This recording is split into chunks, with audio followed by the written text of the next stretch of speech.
हम लिखी तोहरा बारे में हमारा पास इतना ज्ञान नहीं खे कि हम लिखी तोहरा बारे में हमारा पास इतना ज्ञान नहीं खे, हमरा के बस इतना पता बा माँ से बड़का भगवान केहू नहीं खे।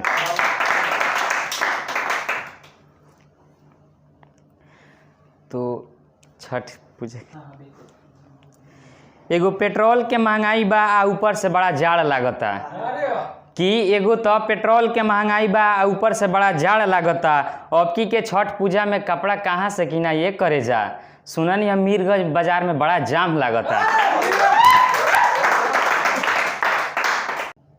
एक हाथ में चाय तो दूसरे हाथ में सोटा रखते हैं कि एक हाथ में चाय तो दूसरे हाथ में सोटा रखते हैं। हम बिहार वाले हैं मैडम, दिल में मोहब्बत और जेब में कट्टा रखते हैं।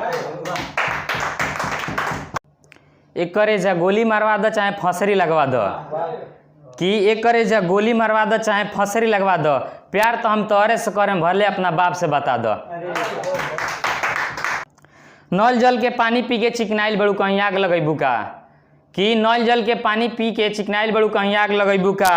हमारा गौवा में जींस टॉप पहन के चर्चा कइल फिरत तारू, अशोक के मुखिया के इलेक्शन में मार करेबू का।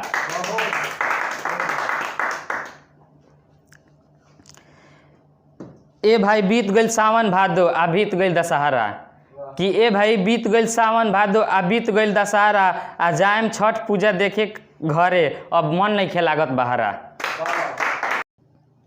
जौन बीत गइल दौर उ फिर ना आई, कि जौन बीत गइल दौर उ फिर ना आई। आ सुन हई दिल में तोरा सिवा और केहू ना आई।